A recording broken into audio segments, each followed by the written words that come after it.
Assalamualaikum warahmatullahi wabarakatuh. Perkenalkan, nama saya Listri dengan NIM 1900005075,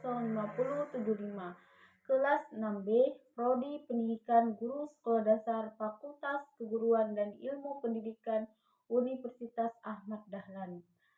Nah, di sini saya akan menyampaikan kutum singkat guna untuk memenuhi tugas mata kuliah ilmu dakwah yang bertema kekerasan dalam rumah tangga menurut Islam. Judul ceramah: kekerasan suami kepada istri dalam rumah tangga menurut hukum Islam. Nah, pada zaman globalisasi seperti sekarang ini, permasalahan kekerasan atau violence yang telah menjadi persoalan serius bangsa.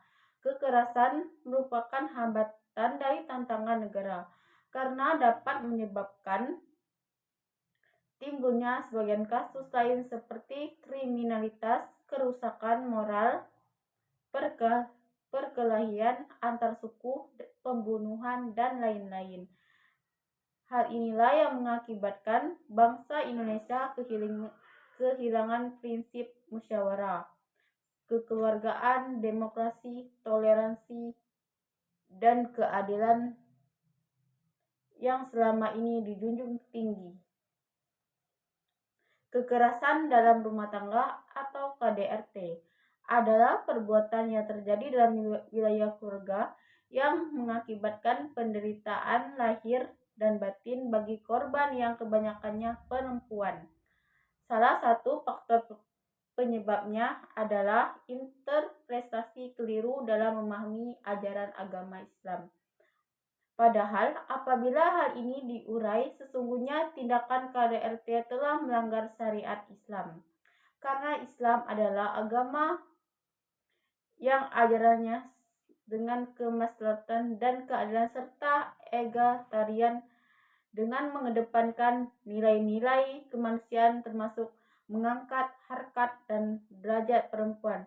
Untuk mengetahui diperlukan kajian tentang pemahaman atau penafsiran ayat-ayat Al-Quran dan Al-Hadis secara komprehensif, sehingga akan menemukan paradigma keislaman yang lebih representatif dan profesional.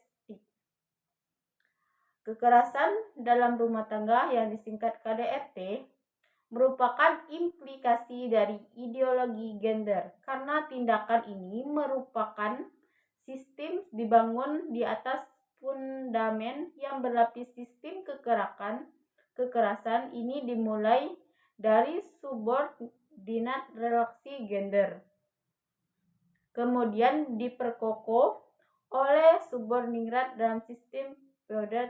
Oleh karena itu, wajar apabila tindakan ini dilakukan oleh berstatus superior kepada inferior seperti suami kepada istri, istri kepada suami, orang tua kepada anak, dan majikan kepada pembantu.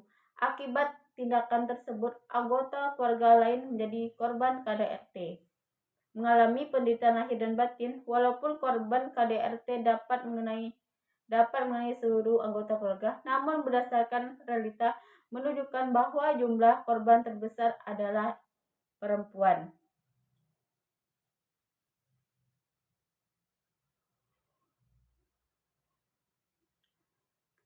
KDRT adalah setiap perbuatan yang dilakukan oleh salah satu anggota keluarga yang mengakibatkan penderitaan fisik, psikis, ekonomi, seksual, dan penelantaran dalam rumah tangga.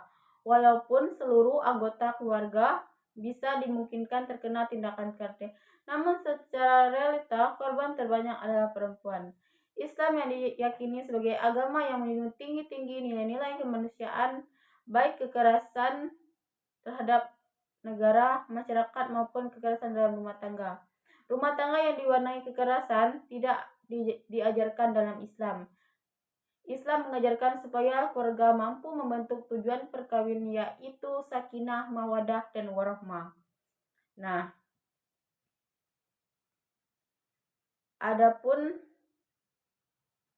kasus KDRT dibagi menjadi dua kategori. Yang pertama, kekerasan fisik, yaitu pemukulan, pemerkosaan, pelecehan seksual, pelacuran paksa, eksploitasi tenaga kerja, penggunaan alat kontrasepsi yang dipaksakan. Yang kedua, kekerasan non-fisik seperti teror, intimidasi, direndahkan posisinya dalam keluarga, dilemahkan kemampuannya, istri yang ditinggal suami tanpa alasan dan tanpa kabar. Nah, faktor penyebab terjadinya KDRT sangat kompleks dan secara garis besar dibagi menjadi 4, yaitu yang pertama, karakter pribadi pelaku KDRT yang bermoral rendah seperti pemabuk, penjudi, frustasi, kelainan jiwa, penjudi, dan terlibat narkoba. Yang kedua, kondisi korban yang memancing terjadi KDRT seperti suami tidak memberikan nafkah lahir dan batin kepada istri, istri tidak berpengertian kepada suami, istri yang sengaja berperilaku hingga suami marah. Yang ketiga, keadaan rumah tangga yang sudah mencapai titik rentan sehingga kondusif untuk terjadinya KDRT seperti perselingkuhan, suami istri selalu bertengkar terus-menerus, sudah tidak ada kepercayaan, salah satu sudah tidak merasa aman. Yang keempat, faktor luar yang turut mendukung terjadinya KDRT seperti kebijakan pemerintah, gaya patriarkal yang didukung oleh struktur sosial masyarakat, kebiasaan masyarakat yang mendorong para istri agar bergantung kepada suami secara ekonomi dan kekeliruan yang dalam memahami ajaran agama Islam.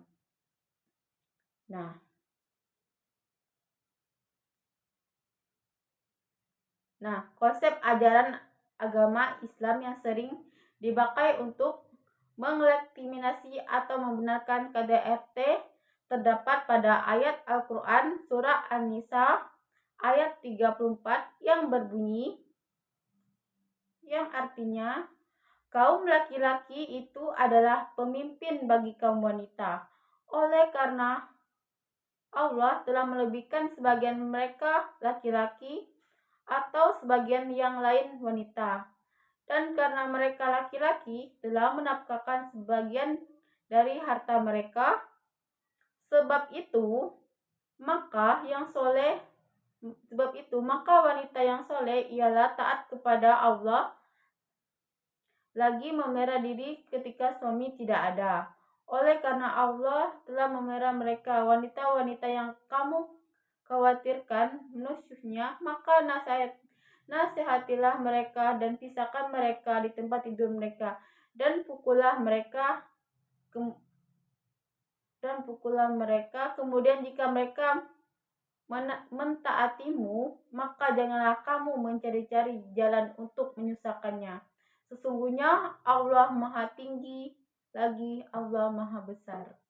Nah, itulah kultum singkat dari saya mengenai